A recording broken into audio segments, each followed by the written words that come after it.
Después los peronistas hijos de Mil señalan de genocida a Milei. La única dictadura de la Argentina fue la de este hijo de Remil Puta. Aproximadamente 1000 personas en situación de indigencia, de las cuales algunas fueron violadas, incineradas con vida, desaparecidas, torturadas e incluso esclavizadas.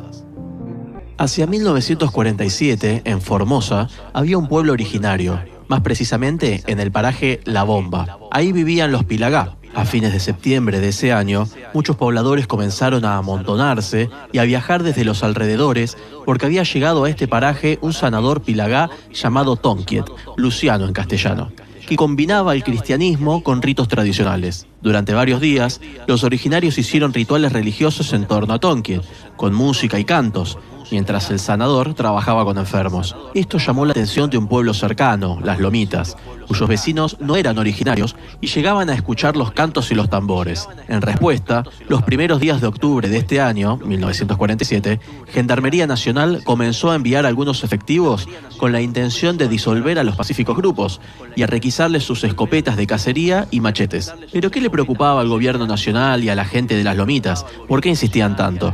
Decían que tenían miedo a que hubiera, textualmente, una sublevación indígena, porque cantar y tocar tambores junto a un chamán parece que, para el peronismo, era un acto de guerra.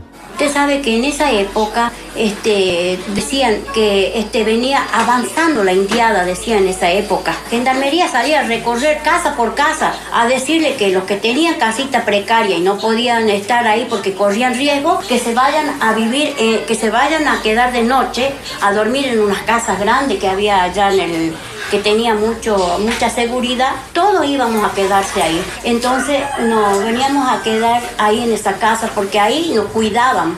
Sucede que al tratarse de un pueblo muy, muy pobre, meses antes el Estado Nacional les había enviado comida, pero estaba podrida.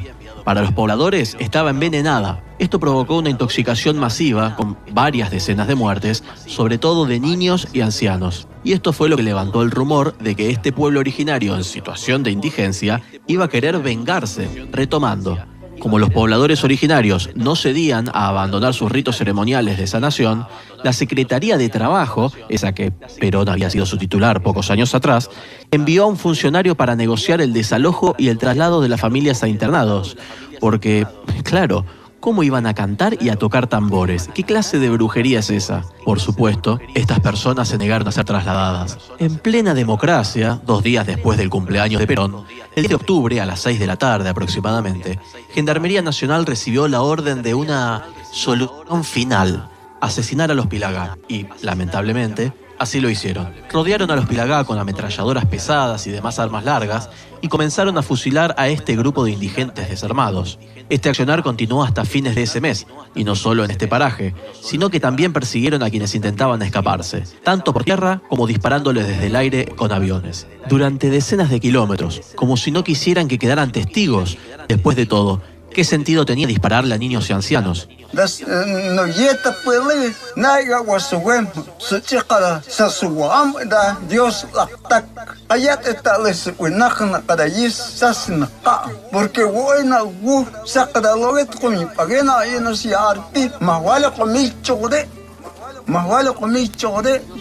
Y no solo incluyo estos asesinatos en masa con armas de fuego, sino que también hubo personas a las que prendieron fuego vivas. Hubo desapariciones, torturas, violaciones a mujeres y niños y demás barbaridades, tal como hicieron los regímenes más totalitarios de la historia.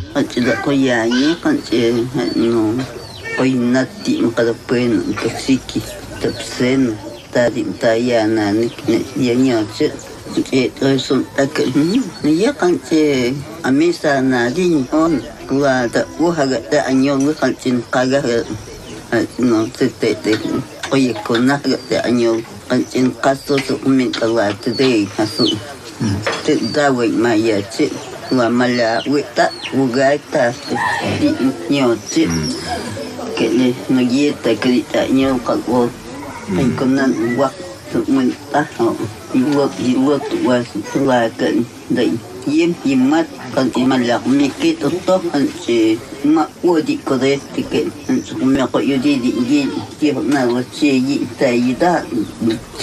todo esto bajo la aprobación de Perón, Recordemos que se jactaba de tener más control que ningún presidente y sus ministros del Interior y de Guerra. De hecho, 2 días después de comenzada la masacre, el 12 de octubre, con un cinismo supremo, Perón daba un extenso discurso en homenaje al valor de los conquistadores españoles. Por si no ubican la fecha de este acto, el peronismo celebraba el Día de la Raza asesinando, violando y torturando pueblos originarios. Se estima que entre 700 y 1.200 personas murieron o desaparecieron en esta masacre, donde estuvieron cerca de exterminar a todo un pueblo.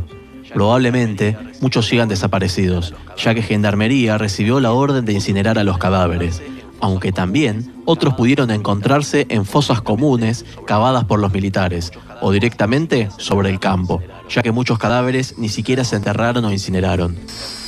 Este cráneo.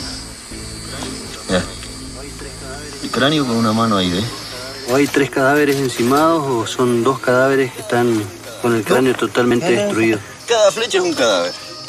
1, 2, 3. Este es el 4. Este sería el 8. 11, 12 cadáveres en este sector y nos falta todo eso por allá. Tenemos el número 24. Por cierto, los comunistas que defienden al trabajo forzado y a las torturas en los gulags rusos o los campos de concentración en la Cuba de Fidel tampoco tienen mucho para decir. A los sobrevivientes Pilagá los llevaron a las llamadas reducciones, básicamente campos de trabajo forzados. Sí, a Perón no le alcanzaba con tener desaparecidos en democracia. También tenía esclavos.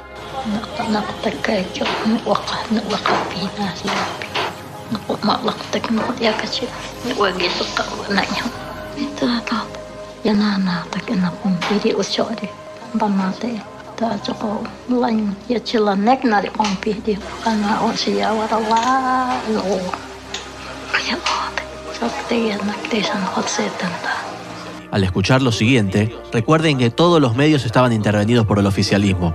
Todos los diarios informaron que hubo un enfrentamiento contra indios revoltosos, en el que los malones atacaron porque sí a Gendarmería y que ellos solo se defendieron, resultando muertos solo algunos indios. Perón no dijo nada. Y claro, recordemos que Perón dijo que su gobierno no costó ninguna vida humana. Nadie fue juzgado por esta masacre espantosa. El Estado Nacional condecoró a algunos gendarmes por su valor, porque para el peronismo parece que hay que ser muy valiente para dispararle a una niña desnutrida que huye llorando por el campo. Recién en 2015 sentenciaron a un militar de 96 años. Este murió al año siguiente. Muy lejos de 1947, recién en 2019, el juez federal Fernando Carvajal sentenció que esta masacre se trató de un delito de lesa humanidad. Al año siguiente, la justicia responsabilizó al Estado argentino, o sea, a Perón, de lo sucedido, calificándolo como genocidio. Es decir, 73 años después, para cuando ya no había nadie para castigar y para cuando apenas sobreviven algunos ancianos Pilagá que en esa época eran niños. Pero que ese mismo peronismo se olvide que su líder hizo fusilar, torturar, violar, desaparecer, prender fuegos vivos, secuestrar y esclavizar a 1 millar de indigentes desarmados por estar rezando muy fuerte. Y aún hoy, la mitad de los argentinos dicen que son peronistas de Perón.